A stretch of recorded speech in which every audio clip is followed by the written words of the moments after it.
Pessoal, seja bem-vindo à nossa aula de capacitação ministerial. Hoje nós vamos falar sobre o fruto do Espírito Santo, o fruto do Espírito, né? E eu quero trazer para você o nosso conteúdo que é fantástico a respeito desse tema.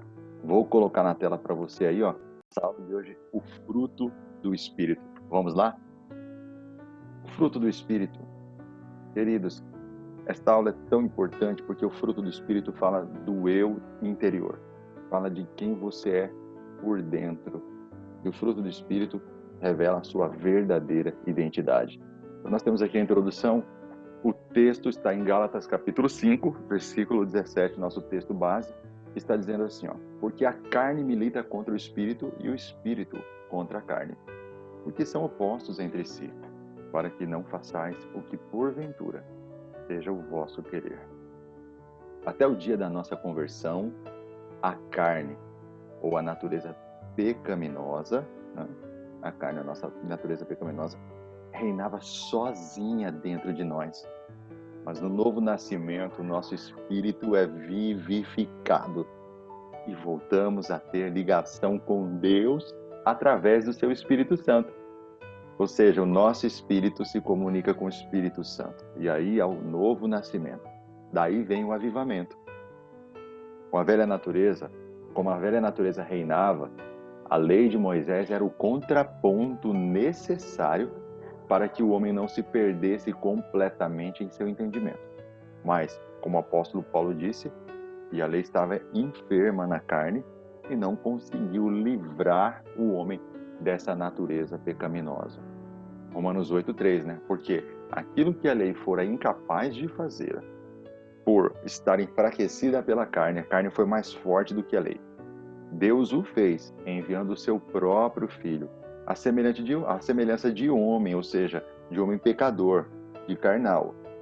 A semelhança de um homem carnal, não que ele fosse um homem carnal, a semelhança, como oferta pelo pecado, isso mesmo que você ouviu, como oferta pelo pecado. Jesus pagou o preço do pecado. E assim condenou o pecado na carne. Então foi uma troca. Deus trocou, Deus barganhou, Deus negociou a restauração do homem, dando um preço, pagando o preço. Ele ofertou o preço necessário para a restauração dos homens. E a gente tem isso em Romanos 8:3. Por isso, a lei do Espírito e da vida é a lei que gera o fruto do Espírito no homem. Olha no versículo 2. Porque por meio de Cristo Jesus, a lei do Espírito de vida me libertou da lei do pecado e da morte. Então veja a lei do Espírito. Veja que não há ausência de lei. Veja que há uma troca. A lei do Espírito da vida nos libertou da lei do pecado e da morte. Da lei do pecado e da morte. E essa lei do pecado e da morte não são os 10 mandamentos, ok? A lei do pecado e da morte é a lei que rege, ou seja, o pecado e a morte. A morte opera debaixo de uma lei. O pecado também opera debaixo de uma lei, de uma legalidade. A morte só pode operar numa legalidade. O pecado também debaixo de uma legalidade. É por isso que Gálatas diz a respeito dessa guerra entre a carne e o espírito. E os que andam no espírito é que são filhos de Deus. E os da carne não.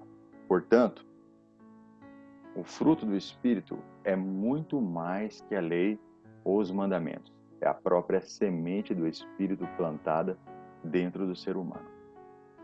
O fruto não se trata de ordens ou regras, mas de um fruto natural de que só quem anda no Espírito pode produzir.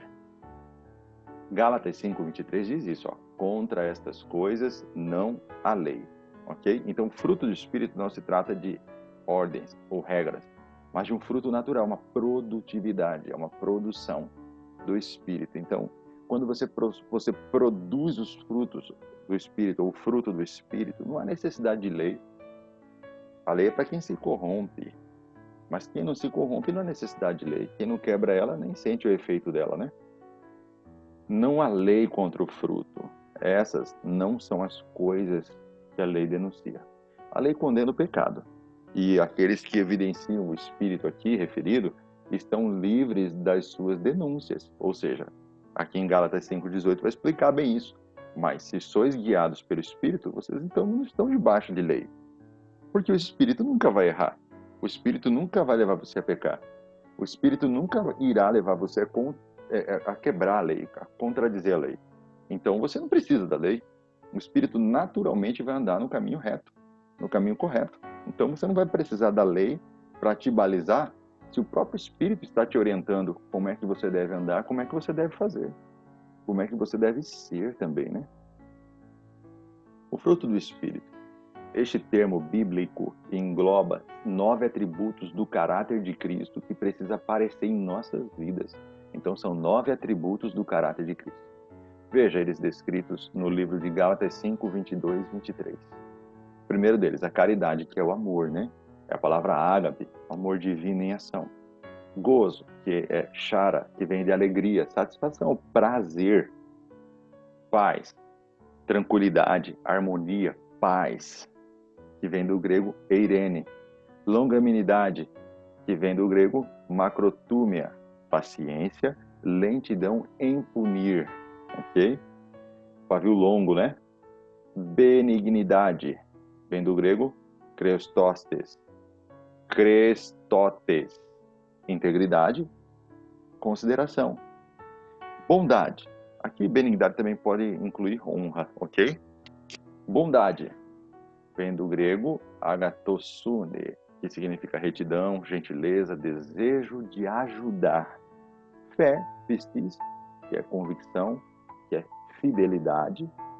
Mansidão, que é praotes, que é brandura, humildade, suavidade.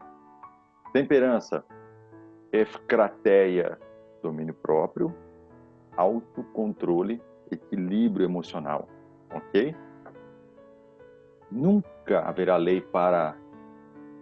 uma lei que lhes impeça de viver segundo os princípios aqui descritos, nunca.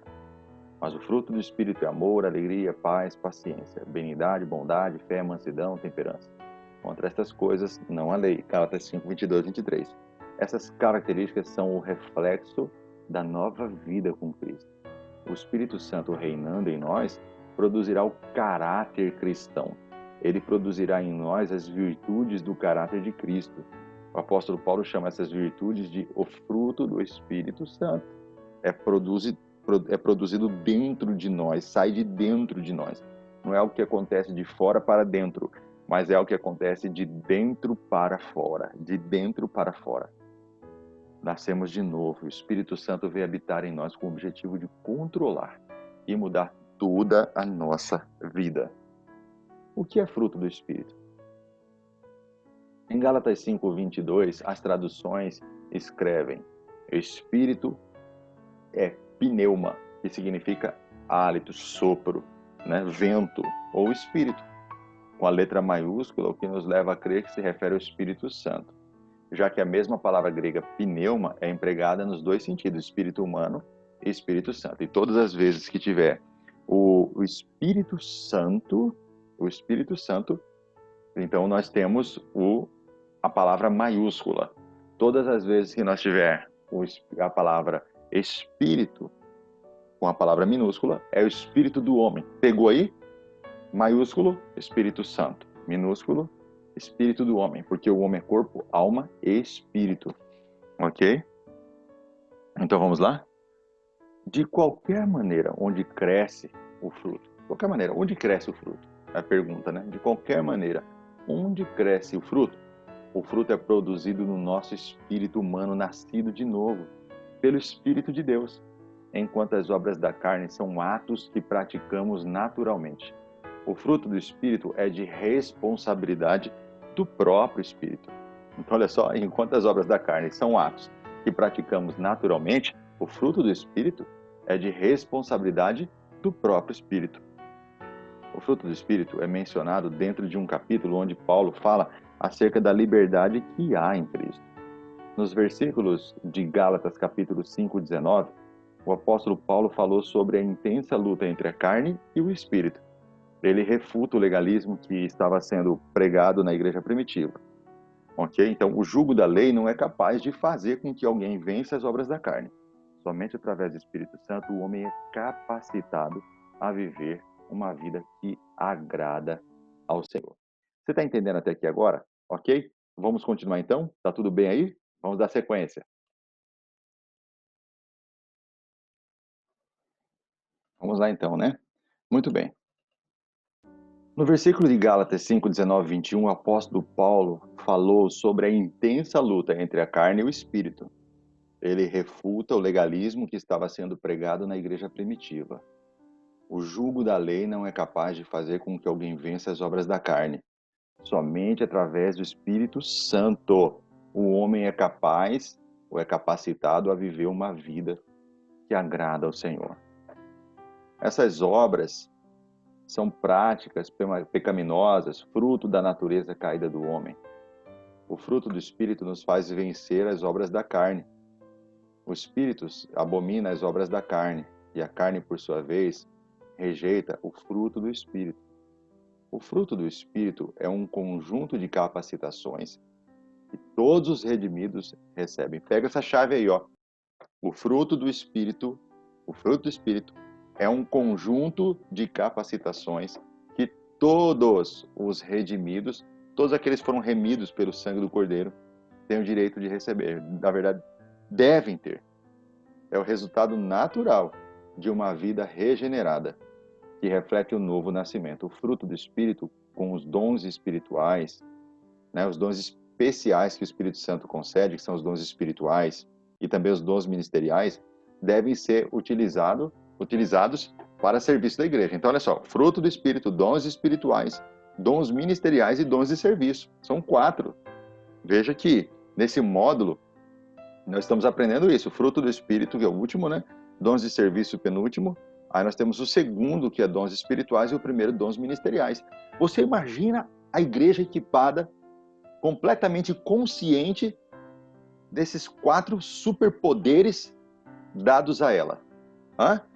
Olha só, dons ministeriais, dons espirituais, dons de serviço, fruto do Espírito. Fantástico!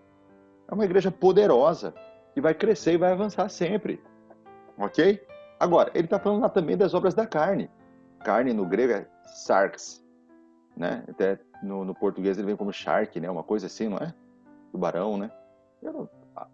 É a natureza pecaminosa com seus desejos corruptos, a qual continua no cristão após sua conversão, sendo seu inimigo mortal. Romanos 8, 6 ao 8 e também o 13. E o próprio Gálatas capítulo 5, 17 ao 21 fala sobre isso. Aqueles que praticam as obras da carne não poderão herdar o reino de Deus. Gálatas 5, 21. Aqueles, preste atenção, aqueles que praticam as obras da carne não poderão herdar o reino de Deus. O reino milenar de Cristo, o reino aqui na terra. Ok?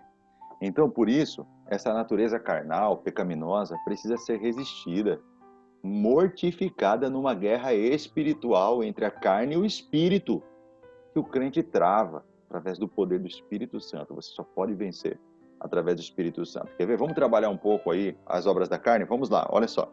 A primeira que ele passa lá é a prostituição, que do grego é porneia, imoralidade sexual de todas as formas, ok? Vamos lutar contra, são obras da carne. Impureza, atarsia, pecados sexuais, atos pecaminosos e vícios, ok?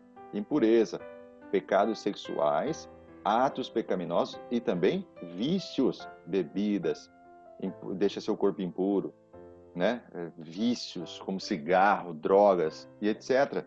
Lascívia. A lascívia, a azelgeia, que é o que? Sensualidade. A sensualidade não está presente só na vida das mulheres, não, dos homens também, homens que procuram ser sempre sensuais demais. E as mulheres, então, hoje com as roupas, hoje são todas para tornar a mulher cada vez mais sensual. Idolatria, no grego, idolatria, adoração de espíritos, né? Pessoas ou ídolos, ídolos feitos por mãos humanas, ou pessoas também, no sentido de ídolos de pessoas, né? Por que é adoração de espíritos? O apóstolo Paulo fala que o ídolo em si mesmo não é nada. Mas ele fala assim, mas o espírito que está por trás do ídolo é, ok? As pessoas leem só a primeira parte do versículo, que diz que o ídolo em si mesmo não é nada, e se esquece de ler a sequência, e ainda que ele diz assim, ó, não podeis participar da mesa do Senhor e da mesa dos demônios, ok? Feitiçarias vem da palavra farmaqueia, que dá a origem à palavra farmácia. Adoração de demônios, de uso de drogas, alucinógenos, né? Então, assim, para deixar a pessoa dopada. Inimizades, hetera, é antipatia, inimizades extremas. Gente, é uma terrível inimizades. Você vê que na igreja existem muitas inimizades. Nós temos que procurar o máximo para sermos mais cordiais, ok? Para não alimentar o espírito de inimizade, que é um espírito demoníaco que entra na igreja para dividir a igreja. Então nós temos que ter muito cuidado. Porfias, eres. Porfias são brigas, oposição, luta por superioridade, grupinho, panelinha e tudo que você pensar aí. Emulações, que no grego é zelos. Emulação é ressentimento.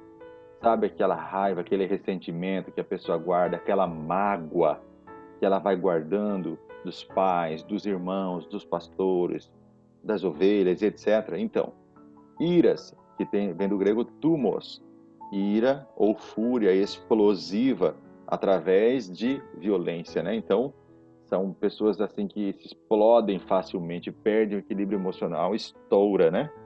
10, pelejas, eritéia, ambição egoísta e a cobiça do poder. Está lá em 2 Coríntios capítulo 12, versículo 20, um exemplo disso, né? Dissensões, dicostasia, introduzir ensinos cismáticos. Nós temos visto muitas dissensões. É negro contra branco, branco contra negro, homem contra homossexual, homossexual contra homem, pai contra filho, filho contra pai, marido contra mulher, mulher contra homem. Dissensões. Heresias, aireses, conluios que destroem a unidade da igreja. Então, são conluios que destroem a unidade da igreja. Heresia, logicamente, que tem a ver com espírito, doutrinas que vêm para destruir a unidade da igreja. Na igreja primitiva, nós tínhamos algumas heresias, como a doutrina dos nicolaítas, doutrina de Jezabel, doutrinas de homens, doutrinas de demônios, caminho de Caim, e aí vai, né? Então nós temos muitas doutrinas para destruir a unidade da igreja, ou seja, para destruir o corpo de Cristo. As igrejas primitivas mesmo não sobreviveram, né? 13, invejas, que é tronos. Antipatia contra alguém que possui algo que queremos. Antipatia contra alguém que queremos, que possui algo que queremos. E às vezes não é só apenas ela tem algo, que ela possui algo, mas às vezes também por quem ela é. Há pessoas que têm inveja pelas pessoas, pelo que elas têm, por quem elas são e pelo que elas fazem. Então, veja um jogador de futebol que tem inveja do outro porque o outro faz melhor, joga melhor, entendeu? Ou tem mais, ou ganha mais, ou é mais simpático, enquanto o outro é mais fechado. Então, só para dar esse exemplo, entendeu? Você pode aplicar em várias áreas, em várias camadas da sociedade. Homicídios, fonos, matar o próximo por perversidade. Fonos, ó, ainda vem da palavra fonos, de fone, né? De falar, de matar com a língua, né? Bebedices, descontrole por meio da bebida embriagante. A gente vê isso aí no carnaval, a gente vê que é o deus Baco, né? Essa entidade maligna, o deus Baco, que é o deus da bebida, que você vai ver também na glutonaria, que é como diversões extravagantes com comida e bebida, que é o carnaval, né? O conflito é inevitável, mas se desejarmos uma vida cristã vitoriosa, devemos entregar o controle e a direção da nossa vida ao Espírito Santo. Se vivemos no Espírito, andemos também no Espírito, ok? Diferença entre dons e frutos, ou fruto, né? Dons são capacidades espirituais, ok?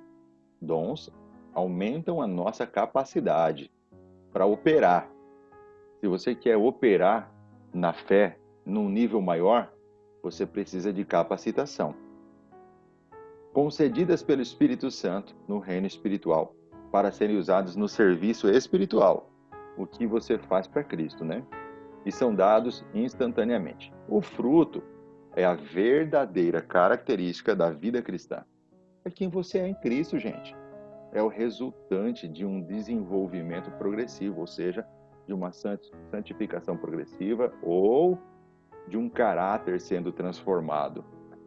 Pessoas com dons são muitas vezes mais valorizadas, pois os dons espirituais são manifestados através de habilidades, de forma atrativa e empolgante. E pode até passar a ideia de que uma pessoa com dons é muito espiritual, enquanto que o fruto é deixado em segundo plano por se tratar de algo mais intrínseco, mais pessoal, mais particular. O fruto é visto muito mais no caráter do que nas habilidades. É muito mais quem somos do que o que fazemos. Vou repetir essa frase. O fruto é muito mais quem somos do que o que fazemos. Por isso, demonstra muito mais espiritualidade do que os dons espirituais. Por que fruto do Espírito e não frutos no plural, né? Do Espírito. Não são frutos no plural, mas o fruto no singular, ok? O apóstolo Paulo fala dessas capacitações no singular, fruto do Espírito, ao invés de plural, frutos do Espírito. O fruto do Espírito é uma unidade. Isso significa que todas as capacitações pertencem a um único fruto, ou seja, é um pacote, é um presente dado por Deus dentro de um pacote, que são vários presentinhos dentro, ok? O Espírito Santo que produz em nós esse fruto do Espírito. É o Espírito Santo quem produz em nós. Ele assim o faz de um modo em que uma virtude está diretamente ligada à outra. Portanto, essas virtudes juntas formam o fruto. São várias virtudes dentro do mesmo pacote, entendeu? Vem tudo dentro da mesma sacola. Vem tudo dentro da mesma caixa de presente, ok? Pensa em cada virtude como se fosse gomos do mesmo fruto. Imagina uma laranja, ela possui vários gomos, não é verdade? Então, pense assim o fruto do Espírito. Na verdade, trata-se de um fruto com 9 gomos, ok? Podemos comparar com uma laranja que possui vários gomos. Então, olha só a figura de linguagem. A metáfora do fruto, a figura de linguagem, né? Aparece várias vezes no Novo Testamento, designando sempre algum resultado. Porque o fruto do Espírito está em toda bondade e justiça e verdade. Olha aí o apóstolo Paulo falando isso em Efésios, gente. Porque o fruto do Espírito está em toda bondade e justiça e verdade. O fruto do Espírito são qualidades morais, divinamente implantadas. São resultados da ação. Ok? São resultados da ação do Espírito Santo em nosso caráter. Essa não foi a única vez que o apóstolo Paulo usou uma metáfora relacionada à produção agrícola para se referir à conduta esperada pelos verdadeiros cristãos. Olha só, em Romanos 6:22 ele fala, Efésios 5:9, Filipenses 1:11. João Batista enfatizou que o arrependimento verdadeiro produz fruto. Olha a linguagem agrícola, olha a metáfora. Fruto visível de mudança de comportamento, ok? Está lá em Mateus 3:8 e Lucas 3:8. Podemos dividir o fruto do Espírito em 3 partes, ok? A primeira parte é relacionada a Deus, que são quais? É o fruto do amor, o fruto da alegria e o fruto da paz. Repita junto comigo, o fruto do amor, alegria e paz. Vamos de novo? O fruto do amor, fruto da alegria, fruto da paz. Mais uma vez, fruto do amor, fruto da alegria, fruto da paz. Relacionado ao próximo, a segunda parte. Vamos lá? Fruto da longanimidade, benignidade e bondade. Mais uma vez? Fruto da longanimidade, fruto da benignidade, fruto da bondade. Só mais uma vez. Fruto da longanimidade, fruto da benignidade e fruto da bondade. Ok? E o terceiro grupo, ou a terceira parte, é relacionada a nós, ao nosso ser, a nós mesmos. Então, o primeiro a Deus, o próximo ao próximo, o segundo ao próximo e o terceiro a nós mesmos. Vamos lá? Mansidão, fidelidade e domínio próprio. fruto da mansidão, fruto da fidelidade, fruto do domínio próprio. Vamos falar comigo? Fruto da mansidão, fruto da fidelidade e fruto do domínio próprio, ok? Vejamos agora cada virtude separadamente. Vamos lá? Fruto do Espírito Santo, vamos falar do amor. O primeiro fruto do Espírito é amor. João 1,4,8, 1 João 4,8, melhor dizendo, aquele que não ama não conhece a Deus, porque Deus é amor. Amor. No grego, amor, ágape, é a base para todas as outras virtudes, por ser a essência do caráter divino. Aquele que não ama não conhece a Deus, porque Deus é amor. O amor possui 5 características importantes. Vamos lá? O amor é um dom, amor é um mandamento, amor é um fruto, amor é um sentimento, amor é uma decisão. Você consegue repetir comigo? Vamos lá? O amor é um dom, o amor é um mandamento, o amor é um fruto, o amor é um sentimento, o amor é uma decisão. Ok? Vejamos esses aspectos mais detalhadamente. Amor como um dom, ok? Uma pessoa amorosa é amiga, é confiável, é leal, demonstrando habilidades impressionantes de caridade, cuidado, carinho e respeito.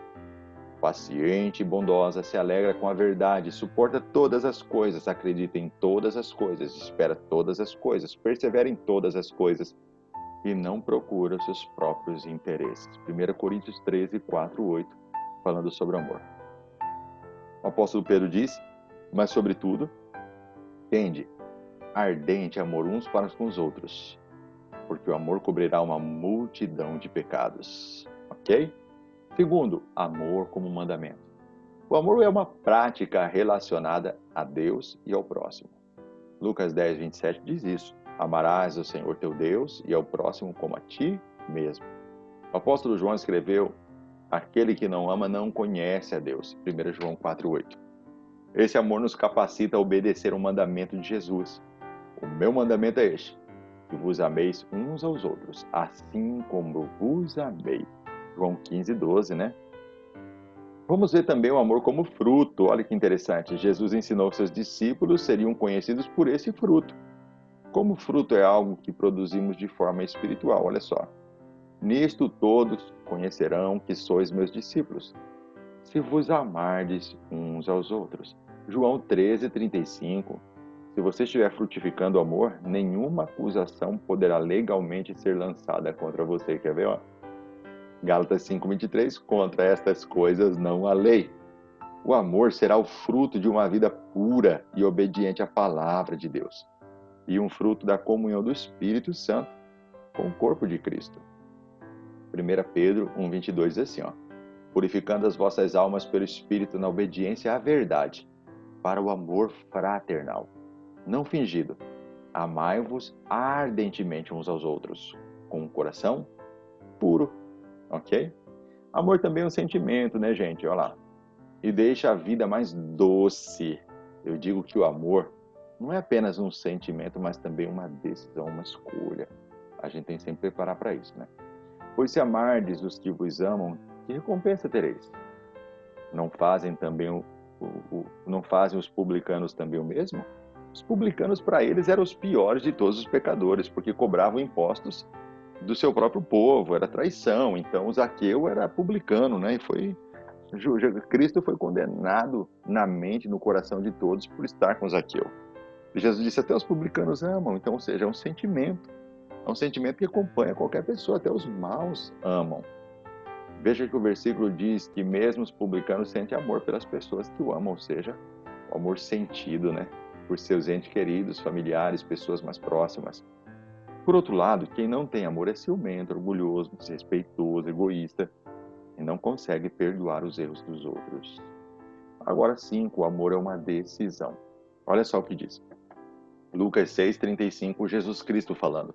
Amai, pois, os vossos inimigos e fazei bem, emprestai sem nada esperardes, e será grande o vosso galardão, e sereis filhos do Altíssimo, porque ele é benigno até para com os ingratos e maus. Tem que ser uma decisão. Você vai amar os inimigos? É uma decisão que todo cristão deve tomar. Quem decide amar tem que aprender a lidar com a ingratidão, traição, rejeição, deslealdade. Não é fácil amar aquela pessoa que te faz mal, que te caluniou. Mas Jesus nos deixou bem claro que devemos orar e amar por essas pessoas. Não devemos pagar o mal com o mal, mas sim o mal com o bem, ok? Vamos fazer então nossa avaliação para saber quais são os frutos que mais emanam de você, que mais você consegue colocar para fora, e quais são aqueles que você precisa trabalhar para desenvolver mais. Vamos lá então? Nós vamos fazer a avaliação da mesma forma que nós fazemos dos outros dons, ok? Então você vai dar uma nota de 1 a 3, você vai somar essas notas, e aí você vai ter o total para depois nós compararmos no final. Eu vou fazer a afirmação e você já sabe, a nota 1 representa nada, a nota 2 pouco, a nota 3 muito, ok? Pega seu papel, sua caneta e responda de forma sincera. Escreva aí, letra A. Eu aprendi a amar quem me prejudicou. Vou repetir. Eu aprendi a amar quem me prejudicou. Mais uma vez. Eu aprendi a amar quem me prejudicou.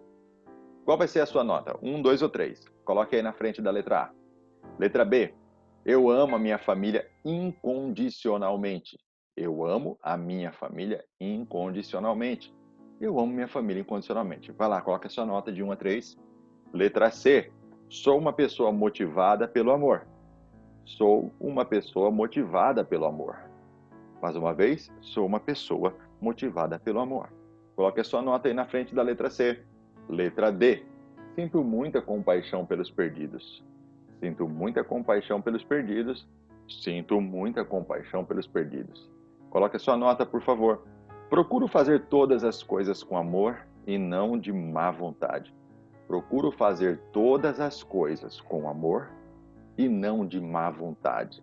Vai lá, coloque a sua nota. Agora some aí. Qual foi as notas? Letra A, B, C, D e E.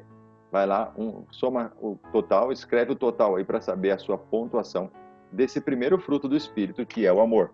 Vamos para o segundo fruto do Espírito, que é a alegria? Olha só, Filipenses 3:1 diz assim, ó. Regozijai-vos sempre no Senhor. Outra vez vos digo, alegrai-vos, né? Que bênção, hein? Alegria. Alegria no grego é chará, satisfação, prazer ou fonte de alegria. Por ser uma qualidade do fruto do Espírito, só pode ser produzida no espírito do homem e contagia todo ser. E transborda para o exterior, alcançando o próximo. Então, olha só, acontece no seu espírito, ok? Contagia sua alma e transborda pelo seu corpo. Vamos de novo? Olha só. É produzida no seu espírito, contagia sua alma e transborda no seu corpo. Produzida no seu espírito, contagia sua alma, transborda no seu corpo. Por ser algo que flui do interior, não é uma alegria superficial, nem exterior. Por isso, não é a ausência de aflições e dificuldades. E pode ser desfrutada em meio às tristezas e aflições. Está dentro de você. Não importa o que está acontecendo lá de fora. Não importa se é tribulação, se é tempestade, se é adversidades ou se é lutas. Não importa. Está dentro de você. O que está do lado de fora não consegue mudar. Quando a ausência da alegria na vida da pessoa, qualquer coisa do lado de fora pode fazer ela ficar mal, entendeu? Então, olha só, o que diz 2 Coríntios, capítulo 6, versículo 10. Entristecidos, mas sempre alegres. Você viu? O entristecidos é do lado exterior, acontecendo aquilo que eles não gostariam que acontecesse. Traições, deslealdades, situações terríveis. Mas, pelo lado de dentro, sempre alegres. A alegria produzida pelo Espírito Santo em nós faz com que nos alegremos mesmo diante da dor, pois somos capazes de compreender que todas as coisas cooperam para o bem daqueles que amam a Deus. Romanos 8:28. A fonte dessa alegria é o Senhor. Quer ver? Filipenses 3:1 fala isso. Regozijai-vos no Senhor, outra vez vos digo, regozijai, né? Porque a alegria do Senhor é nossa força, gente. Uma das 3 bases do reino será a alegria, o prazer. É a alegria do Espírito, né? Porque o reino de Deus não é comida nem bebida, mas justiça, paz e alegria no Espírito Santo. Aleluia, prazer. Quem é que disse que a vida na eternidade vai ser monótona? Vai ter muita alegria, vai ter muito prazer, vai ter muita satisfação. Romanos 14:17. Nos momentos de tristeza e lutas, a alegria do Senhor é a nossa força. Disse-lhes mais: Ide, comei gorduras, bebei as doçuras e enviar porções aos que não têm nada preparado para si. Porque este dia é consagrado ao nosso Senhor. Portanto, não vos entristeçais. Neemias 8:10. Porque a alegria do Senhor é a nossa força. Você pode repetir aí? porque a alegria do Senhor é a nossa força. A verdadeira alegria é algo que vem em nosso espírito e alcança o nosso coração. É o que sentimos quando conseguimos ou esperamos algo muito bom. É um sentimento de felicidade, mesmo quando as coisas ao nosso redor estejam ruins. 1 Tessalonicenses 1,6 diz assim: E vós fostes feitos nossos imitadores, e do Senhor, recebendo a palavra em muita tribulação, com a alegria do Espírito Santo, ou gozo do Espírito Santo, ou prazer no Espírito Santo, ou satisfação no Espírito Santo. Os apóstolos foram espancados porque estavam pregando no Sinédrio. Claro que eles não estavam felizes por ter apanhado, mas eles ficaram alegres por terem sido leais ao Senhor. Eles saíram do Sinédrio alegres porque tinham sido considerados dignos de ser desonrados por causa do nome dele, do nome de Cristo. Atos capítulo 5, 41, está lá o texto, fantástico e poderoso. Ou seja, a alegria é um remédio para tempos difíceis. E ser uma pessoa alegre ajuda a ter uma boa saúde. O coração alegre é um bom remédio. Provérbios 17, 22 é bíblico. Ter um coração alegre é um remédio. Se você está feliz e satisfeito com a sua vida agora, é bem provável que tenha uma boa saúde no futuro. Será que podemos aumentar a nossa alegria, gente? Jesus disse que podemos sim aumentar a nossa alegria. Eu lhes disse essas coisas para que vocês sintam a mesma alegria que eu e a sua alegria se torne plena. Eu lhes disse essas coisas para que vocês tenham a mesma alegria que eu e a sua alegria se torne plena. João 15, 11. Ai, mesma alegria de Cristo, hein? Aleluia! A fogueira da alegria. Podemos comparar a alegria como uma fogueira. Se você quer fogo, fique mais quente. Se você quer que o fogo fique mais quente, o que você faz? Aumenta a quantidade de lenha. Assim também é com a alegria. Ela pode aumentar. Lembre-se, a alegria é parte do fruto do Espírito Santo, no nosso espírito. Por isso, se desejamos aumentar nossa alegria, precisamos aquecer nosso relacionamento com o Espírito Santo. Como disse o rei Davi, hein? Como disse o rei Davi. Então irei ao altar de Deus, que é a minha grande alegria. Salmo 43, 4. Então irei ao altar de Deus, que é a minha grande alegria. Na presença do Senhor, há alegrias de sobra. Far-me-ás ver a vereda da vida, na tua presença há fartura de alegrias. A tua mão direita há delícias perpetuamente. Salmo 16, 11, hein? Na tua mão direita há delícias perpetuamente. Na tua presença há fartura de alegrias. Vamos descobrir então se você tem que desenvolver mais a alegria ou se você já está num nível alto? Pega o papel, a caneta, letra A, responda de forma sincera. Eu acordo todos os dias feliz, independente das situações. Vou repetir. Eu acordo todos os dias feliz, independente das situações. Vamos lá, nota de 1 a 3, nota de 1 a 3. Nota 1, não acordo. Nota 2, mais ou menos. Nota 3, sempre. Letra B. Eu costumo sorrir com facilidade. Vou repetir.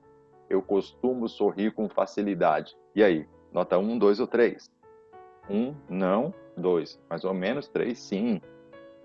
D. A tristeza não me domina por muito tempo. D. A tristeza não me domina por muito tempo. D. A sua nota. E. Contagio as pessoas à minha volta. Contagio as pessoas à minha volta. Então vai lá, coloca as notas aí, soma elas, para saber qual é o seu nível de alegria, se você tem que desenvolver ou se você já está num nível bom, ok? Vamos ao próximo fruto do Espírito? O próximo fruto é a paz. Olha só, isso mesmo, a paz. E a paz de Deus, que excede todo entendimento, guardará os seus corações e as suas mentes em Cristo Jesus. Filipenses capítulo 4, versículo 6 e o versículo 7. Eirene, no grego, né? Paz em meio às tribulações. A paz de Cristo não significa ausência de guerra, hein, gente? Mas é uma tranquilidade interior.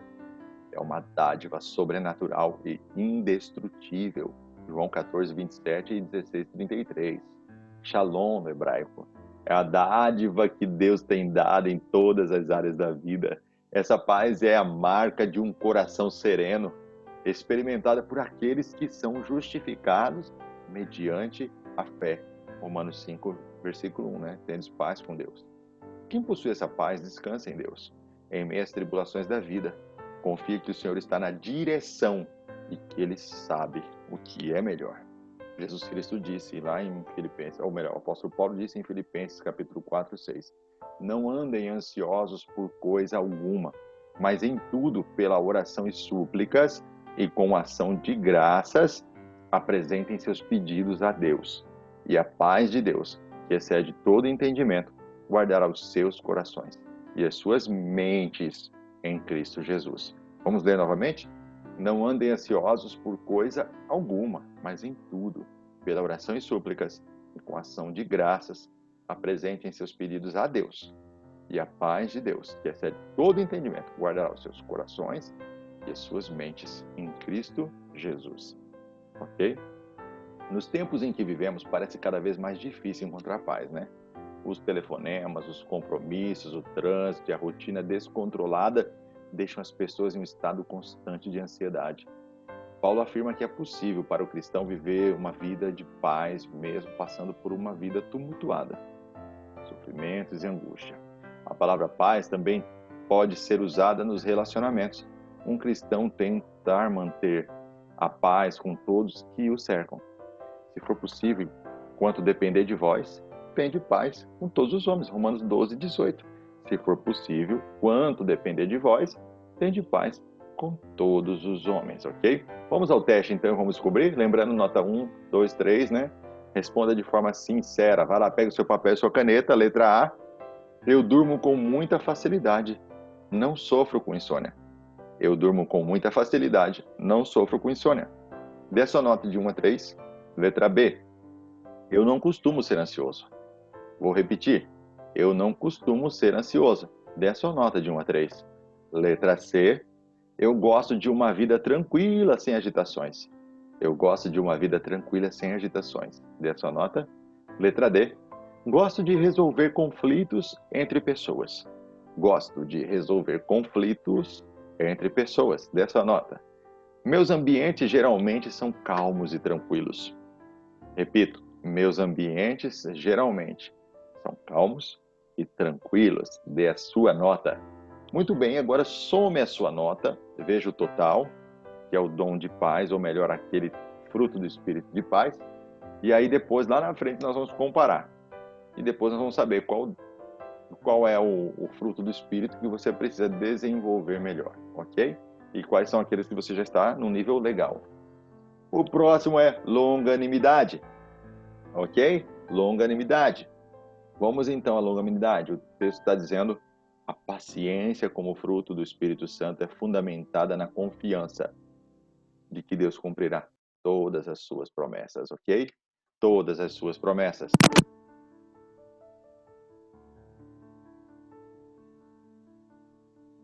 Tudo bem? Ok? Então, longanimidade. A longanimidade é a paciência característica de quem foi regenerado, que nos preserva das típicas explosões de iras tão comuns nas obras da carne. A paciência como fruto do Espírito Santo é fundamentada na confiança de que Deus cumprirá todas as suas promessas. Essa certeza não nos deixa cair em desespero, 2 Timóteo 4, 2 ao 8. Ou Hebreus, capítulo 6, versículo 12. Longanimidade no grego é macrotúmia, significa literalmente fôlego comprido, ou lento a ira, ou pavio longo, né? Refere-se a alguém que tem ânimo espichado, ou, como dizem na língua popular, alguém com pavio longo. Uma pessoa longânime é tardia em irar-se. Não pensa em vingança, mesmo se houverem possibilidades. Não se abalam com as investidas do diabo. Não se derrete com as tribulações da vida. Pelo contrário, se mantém firme e constante, pois possui sua vida fundamentada em Cristo.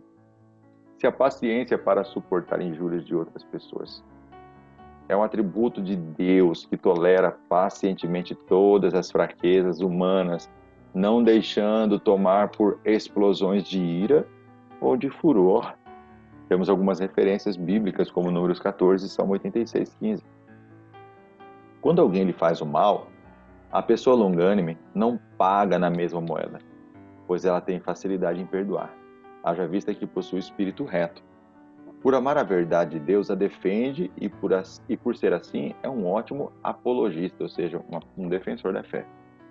O Espírito Santo nos capacita a longanimidade, isto é, sermos tolerantes com as pessoas cuja conduta visa provocar-nos a ira. Mateus 18, 21, 35 fala a respeito disso, né? Então, gente, vamos ao teste para saber qual é o nível da sua longanimidade. Vamos ver se você está usando-a da forma que deveria ou se tem que melhorar ela. Vamos lá? Pegue seu papel e caneta, letra A. Eu coloco as necessidades dos outros à frente das minhas. Vou repetir. Eu coloco as necessidades dos outros à frente das minhas. Coloque sua nota. Letra B. Eu corrijo as pessoas com raiva. Eu corrijo as pessoas com raiva, ou seja, o pavio curto, né? Coloque sua nota. Sou uma pessoa ciumenta. Vou repetir. Sou uma pessoa ciumenta. Coloque sua nota. D. Não tenho paciência para ouvir as pessoas por muito tempo. Letra D. Não tenho paciência para ouvir as pessoas por muito tempo. E letra F.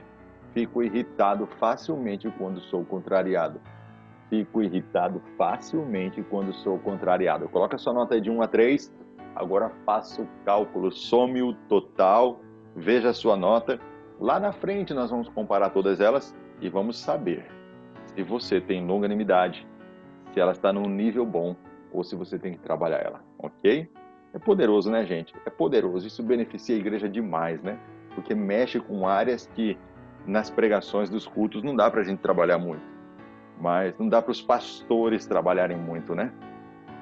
Então, a próxima é benignidade. Benignidade, ok? Benignidade. Vamos lá, então? Antes, sedes uns para com os outros benignos, compassivos, perdoando-vos uns aos outros, como também Deus em Cristo Jesus vos perdoou, Efésios 4, 32. Sabemos que nosso Deus manifesta a sua benignidade, Romanos 2, 4, né? Tem ali a referência Romanos 11, 22 e Salmos 136, 1. No ministério do Senhor Jesus Cristo, narrado nos Evangelhos, podemos claramente perceber tamanha benignidade demonstrada por ele para com os pecadores.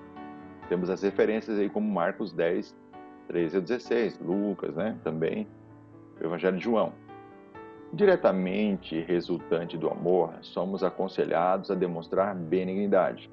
Isso significa que não devemos causar dor a ninguém.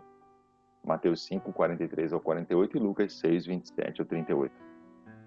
Benignidade no grego é Christostes. Significa uma disposição gentil e graciosa para com os outros. Revela um tipo de pessoa gentil e bondosa com os outros. Também significa excelência de caráter e honestidade. É um atributo divino, Mateus 11:30 e Tito 3:4. Uma pessoa benigna é considerada uma pessoa branda, suave.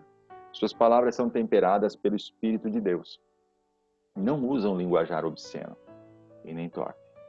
Suas atitudes revelam sua doçura e seu caráter revela o amor de Deus. Uma pessoa benigna sempre age de forma misericordiosa. O benigno não age com bondade só com os seres humanos. A sua compaixão e amor se estende sobre toda a sua criação, toda a criação de Deus, né? Os animais, as plantas, a terra e todo ser vivo. Paulo, em sua carta aos Efésios, diz: Antes sedes uns para com os outros benignos, compassivos, perdoando-vos uns aos outros, como também Deus, em Cristo Jesus, vos perdoou. Efésios 4:32, né? Jesus Cristo é o nosso modelo de gentileza, pois sempre se mostrou gentil para com seus semelhantes. No caso da mulher flagrada em adultério, em João 8, 1, 11, enquanto os homens se mostraram inflexíveis e exigentes, Jesus revelou a sua benignidade. Vamos então ao teste? Vamos descobrir se você está usando bem ou não a sua benignidade? Vamos lá, responda de forma sincera. Gosto de dar esmolas. Letra A, pega o papel e a caneta. Gosto de dar esmolas. Vou repetir. Gosto de dar esmolas. Letra B. Quando ajudo alguém, não preciso saber o motivo. Letra B. Quando ajudo alguém, não preciso saber o motivo. Letra C. Sinto-me bem quando faço uma boa ação. Letra C. Sinto-me bem quando faço uma boa ação. Letra D. Gosto de pessoas positivas. Letra D. Gosto de pessoas positivas. Letra E. Acredito no trabalho social aliado ao espiritual. Acredito no trabalho social aliado ao espiritual. Letra E, né? Então coloque a sua nota aí, gente. Some o total. Se precisar voltar, volta um pouco o vídeo, ouça de novo e você tem essa liberdade. E aí você vai somar o total para o fruto da benignidade. Veja se está no nível alto ou se você precisa desenvolver mais a sua benignidade, ok? Vamos ao próximo fruto do Espírito. O sexto fruto do Espírito Santo é a bondade. O sexto fruto do Espírito é a bondade, ok? Uma pessoa bondosa, quando se dispõe a ajudar aqueles que estão em necessidade, disse Martim Lutero. É uma pessoa bondosa e está disposto a ajudar aqueles que estão em necessidade. A bondade pode ser traduzida como a generosidade presente no coração e expressa nas ações daqueles que são guiados pelo Espírito. É a excelência moral e espiritual produzida pelo Espírito Santo em nós, que nos capacita a zelar pela verdade e pelo que é correto. Essa bondade nos leva a rejeitar tudo o que é mal e tudo o que é perverso.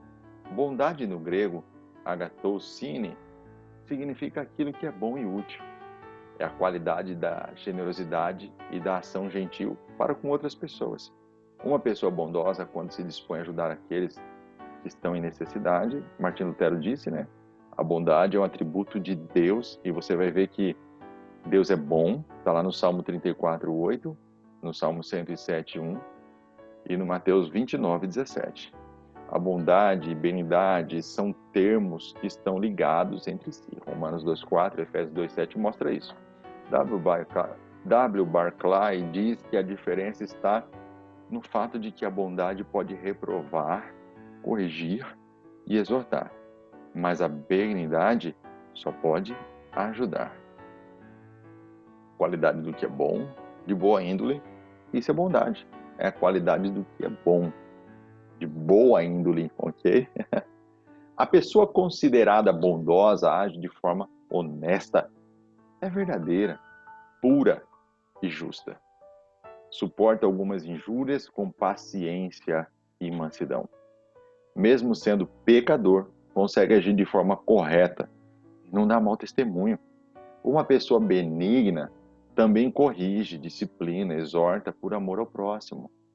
A palavra bondade no grego, agathosine, possui um princípio energizante. French diz que Jesus usou essa palavra quando purificou o templo, expulsando os que estavam transformando o templo de Deus em um mercado. Porém, mais tarde, usou Crestóstes, benigno, com a mulher que ungiu seus pés, pois manifestou com essa atitude, uma atitude amável, né? A pessoa que manifesta bondade em suas atitudes não faz somente às outras pessoas, mas faz a si mesmo, como está escrito em Provérbios 11:7.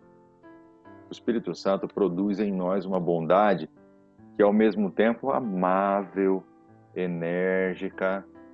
Vamos fazer o teste para descobrir se você tem usado a bondade? Vamos lá? Responda de forma sincera. Pegue papel e caneta, letra A. Gosto de presentear as pessoas que eu amo. Gosto de presentear as pessoas que amo.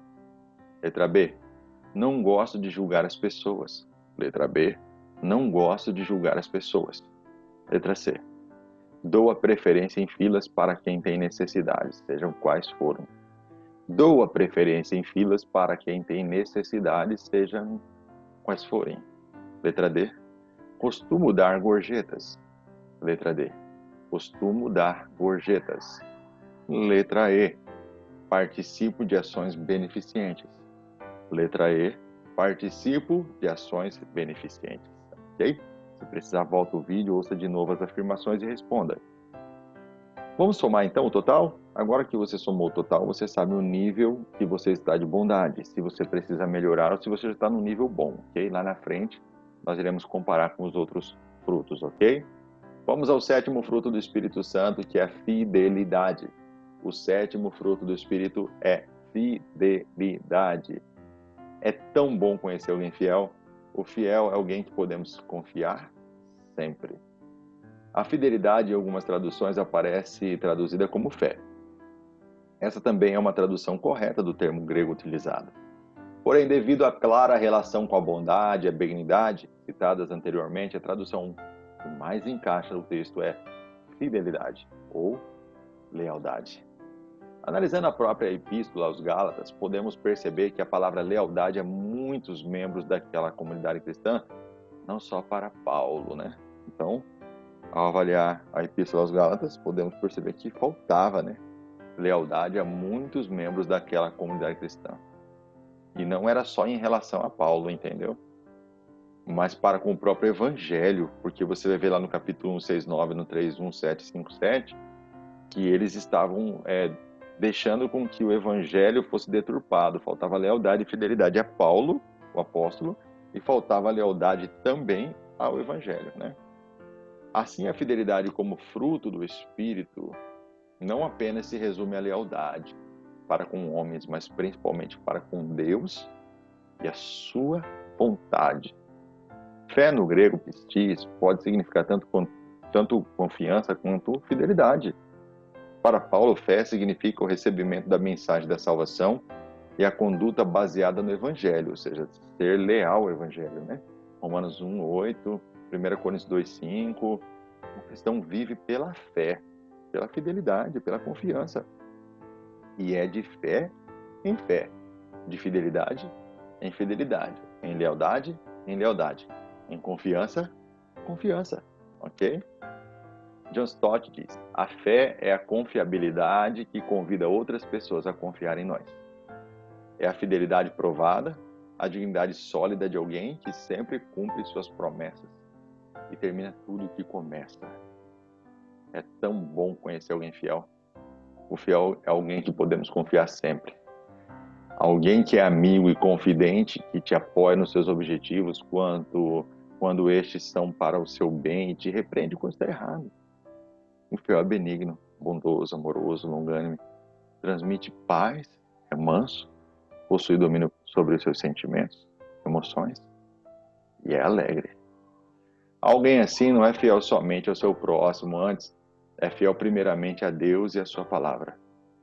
Pode o mundo desabar que ele continua com a sua fé inabalável. Pode ser comparado ao servo João, que seguiu o Senhor Jesus até o seu Calvário, né? João, o apóstolo João. A própria palavra grega pistis, traduzida por fidelidade, significa fé, que é o nosso firme fundamento que nos mantém no caminho em direção a Deus.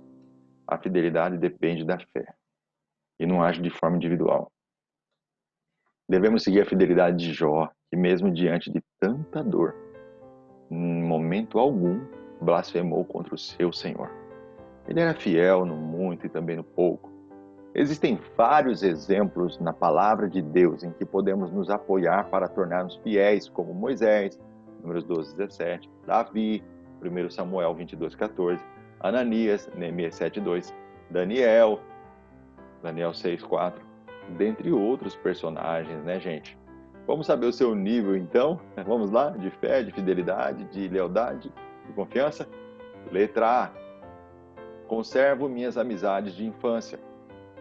Conservo minhas amizades de infância. Dê a sua nota. Letra B. Nos momentos difíceis que eles enfrentam, não abandono os meus amigos. Letra B. Nos momentos difíceis que eles enfrentam, não abandono os meus amigos. Letra C. Costumo ficar no emprego por muito tempo. Letra C.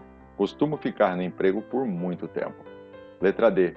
Não gosto que falem mal dos meus amigos para mim. Letra D. Não gosto que falem mal dos meus amigos para mim. Letra E. Sou mais leal na ausência do que na presença de meus amigos. Letra E. Sou mais leal na ausência do que na presença dos meus amigos. Ok? Coloque as notas aí de 1 a 3.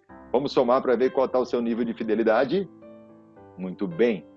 Agora, sabendo a nota aí, você vai descobrir se você tem que melhorar ou se você já está num nível bom. Lá na frente nós vamos comparar, ok? Então vamos lá, mansidão é o próximo fruto do Espírito. Mansidão, aleluia, mansidão.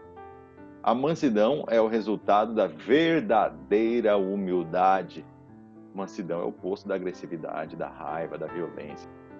Sermos gentis uns para com os outros revela fruto do Espírito em nós. Nos faz ser imitador do nosso Senhor. Mateus 11, 29, 2 Coríntios 10, 1. Né? Mansidão no grego é prautes. Possui 3 significados principais. Submissão a Deus, que está lá em Mateus 5, 5, 11 e 29. Dócil ou não soberbo, que está lá em Tiago 1, 21. Ou consideração, né? Que está em 1 Coríntios capítulo 4, 21, 2 Coríntios 10, 1. E também Efésios 4, 2. O termo era aplicado também para coisas, palavras, remédios, ações e sentimentos que acalmam e suavizam. A mansidão é o resultado da verdadeira humildade que reconhece o valor do outro e se recusa a se considerar superior. É a virtude daqueles que herdarão a terra. Mateus 5,5, Jesus disse que os mansos herdarão a terra. Jesus Cristo é o modelo perfeito de mansidão. A qualidade de manso, uma índole pacífica. A palavra grega prautes, que significa mansidão, nos passa um ar de dócil, submisso. Uma pessoa mansa, por mais que ela tenha inteligência, poder ou status, se mantém humilde e nunca abusa das qualidades que possui. É como se fôssemos cães ferozes domesticados, ok? Olha lá, como se fossem cães ferozes domesticados pelo Espírito. O manso de espírito tem facilidade de se submeter. Mesmo quando tem razão, tenta de forma pacífica mostrar seu ponto de vista. E mesmo que o outro não concorde, não age de forma arrogante ou obstinada. Este tipo de mansidão nos leva a submeter à vontade de Deus. Segundo Donald Gutter, esta qualidade não é natural e precisa ser cultivada pelo Espírito Santo. O desenvolvimento da mesma nos leva à harmonia e não à discórdia.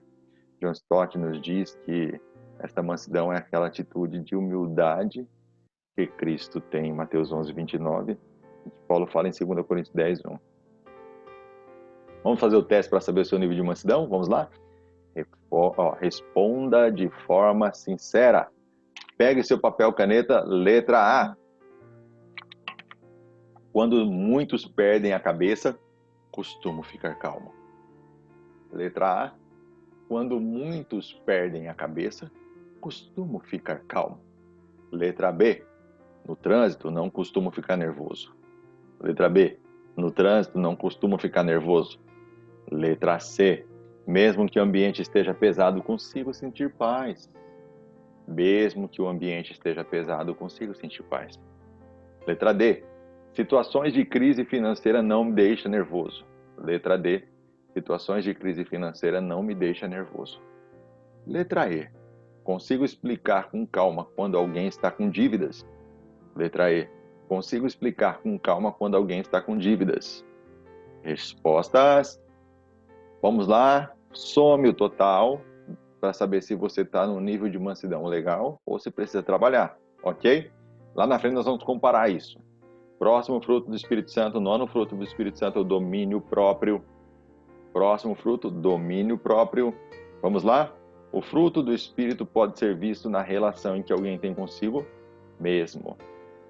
O fruto do Espírito pode ser visto na relação que você tem consigo mesmo. O domínio próprio também pode ser traduzido como temperança. No sentido original, o termo do grego descreve a capacidade de uma pessoa conter-se a si mesma, se controlar.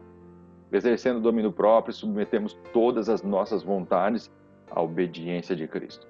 Domínio próprio no grego é krateia, significa autocontrole. O domínio dos próprios desejos e apetites. É o senhorio sobre a língua, sobre os pensamentos, os apetites e as paixões sexuais. Você vai achar referência bíblica para isso em Provérbios 16, 32, 1 Coríntios 7, 9 e capítulo 9, versículo 5. A vitória mais difícil é a vitória sobre o próprio eu, ou sobre as próprias paixões. Somente com o poder do Espírito Santo é possível o domínio próprio.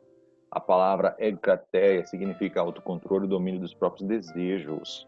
Uma pessoa que pega o cristão, uma coisa que pega os cristãos, ou melhor dizendo, são os desejos sexuais. Talvez esta seja uma das coisas mais difíceis de conseguir controlar. Ter domínio próprio sobre os seus desejos e ações requer a intervenção do Espírito Santo, pois sem isso digo que é impossível dominar a fera que somos. É muito difícil domar nossos instintos. Se alguém fala algo que não nos agrada, logo já queremos partir para a agressão. Quando estamos solteiros e passa uma mulher ou um homem atraente, logo olhamos com a cobiça, e daí vem os pensamentos pecaminosos. E quando os hormônios do nosso corpo começam a gritar e nos levam a assistir sites pornográficos para acalmar a agitação dentro de nós, quando passamos por momentos de tribulação, nossa mente já nos induz a trair nosso cônjuge. Quando passamos por dificuldade, já pensamos em encher a cara e nos embriagar. Isso é lógico para quem tem esse vício, né, gente? Ou estes vícios. Irmão e irmã, se não tivermos o domínio sobre a nossa mente e corpo, pecaremos contra Deus de todos os modos. Talvez esse seja o elemento do fruto mais difícil de alcançarmos. Mas não é impossível. O próprio Senhor Jesus, em sua natureza humana, foi tentado de todas as formas e não caiu em nenhuma delas. E possamos usá-lo como nossa fonte de motivação. Então vamos lá, nota 1, 2 ou 3, ok? Letra A, responda de forma sincera. Domino bem as palavras e não me arrependo do que falo. Letra A, domino bem as palavras e não me arrependo do que falo. Vou repetir, domino bem as palavras e não me arrependo do que falo. Letra B, mesmo quando estou nervoso, não perco a cabeça com muita facilidade. Letra B, mesmo quando estou nervoso, não perco a cabeça com muita facilidade. Letra C, não permito que pessoas alterem o meu humor. Letra C, não permito que pessoas alterem o meu humor. Letra D, sei receber críticas sem ficar triste. Letra D, sei receber críticas sem ficar triste. Letra E, quando sou injustiçado, sei aguardar o momento certo de me defender. Letra E, quando sou injustiçado, sei aguardar o momento certo de me defender. Vamos à soma então, some o total aí para saber em que nível está o seu domínio próprio, se você está num nível legal ou se você tem que ampliar, tem que desenvolver, ok? Porque aqui na página 58 nós vamos somar tudo, ok? Está aqui a árvore do fruto do Espírito, olha que legal. A árvore do fruto do Espírito, descubra quais você tem, ok? Olha lá, a árvore, né, do fruto do Espírito. Aqui agora nós vamos somar todos, olha lá, ó. O amor. Qual foi o total que deu lá no seu do amor? Total do amor. Qual foi o total da alegria? Esse aqui, A, B, C, D e E, da mesma forma dos outros dons lá. Aí você vai somar cada nota que você deu. Então, aqui o total do amor, o total da alegria, o total da paz, o total da longanimidade, o total da benignidade, o total da bondade, o total da fidelidade, o total da mansidão e o total do domínio próprio. Muito bem. Você pode interpretar o total desta forma, ó. Se você tirou de pontuação de 0 a 5, indica que você não tem esse fruto. Esse fruto está muito escondido dentro de você. De 6 a 10, é provável que você também tá difícil, hein? Vai ter que desenvolver mesmo, cavucar para tirar. Aqui de 11 a 15 já começa a melhorar. Você precisa desenvolver esse fruto. Você tem que trabalhar nele, você tem que aumentar ele. 16 a 20 indica que é provável que você tenha esse fruto. Então você já está até num processo de desenvolvimento legal, hein? E o ideal é que você tenha todos os frutos, 9 frutos, os 9 aqui de cima, os 9, ó. Amor, alegria, paz, unidade, benignidade, bondade, fidelidade, mansidão, domínio próprio. Os 9 nessa pontuação aqui, de 21 a 25, ok? Esse é o ideal. Se você tiver com algum aqui daqui para baixo, você precisa entender que tem que ser desenvolvido, ok? Mas o ideal é você ter entre 21 a 25 pontos em todos, ok? Mas não fique mal se você não tiver em alguns, a gente vai trabalhar para desenvolver. Seu fruto do Espírito é? Qual foi o que deu mais pontuação? Vamos descobrir? Bom, você vai ter os dominantes e os subordinados. Você coloca aí no quadradinho os 3 primeiros maior pontuação, tá? Com maior pontuação. Os 3 primeiros com maior pontuação. Primeiro, segundo, terceiro. Depois, você coloca os 3 depois que receberam mais pontos, né?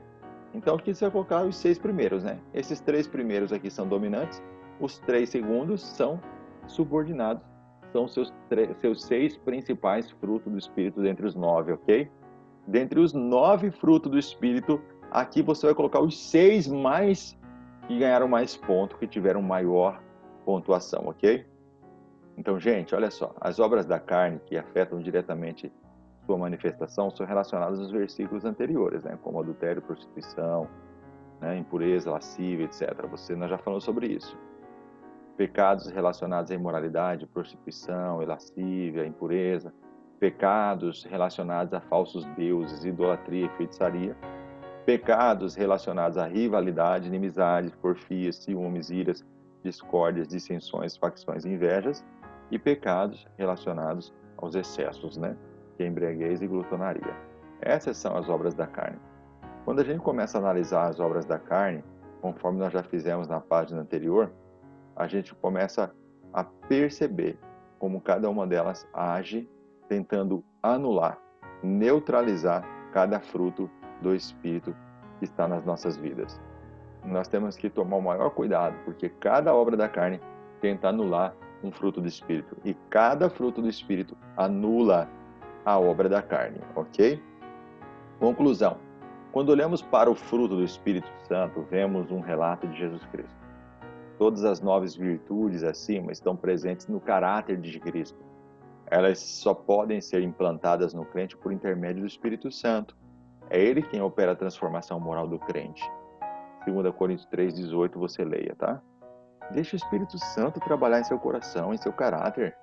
O fruto do Espírito na vida cristã, no entanto, cabe a nós agora vivermos a prática, o que somos em princípio. Se nossa carne foi crucificada com Cristo, então agora vivamos no Espírito. Se o Espírito é a fonte das nossas vidas, se é Ele quem nos capacita a vivermos em retidão, então devemos entregar completamente nossos passos a Ele. Por isso, o apóstolo escreve: se vivemos pelo Espírito, andemos também pelo Espírito. Se somos verdadeiramente seguidores de Cristo, necessariamente devemos viver de uma maneira compatível à nossa fé. A vida cristã deve ser completamente dependente do poder do Espírito Santo. Ok? Como servos do Senhor, a primeira coisa que deve ser notada em nosso modo de viver é o fruto do Espírito Santo, até mais do que os dons. Se olharmos para a nossa própria vida e não enxergarmos o fruto do Espírito nela, então pode ser que nossas raízes não estejam no Calvário. Ok? Chegamos ao fim da nossa aula Fruto do Espírito. Foi uma honra ter você aqui nessa aula. Você sabe que é muito difícil, leva muito tempo preparar todo o material para que possa apresentar para você. Por isso é importante que você se dedique.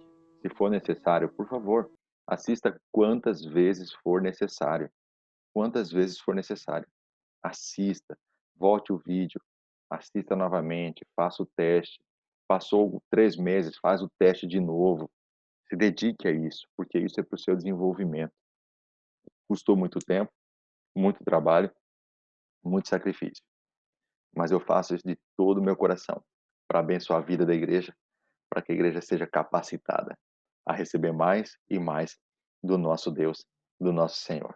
Amém? Muito obrigado por estar conosco nessa aula. Até o próximo módulo. Deus abençoe a sua vida em nome de Jesus. Amém?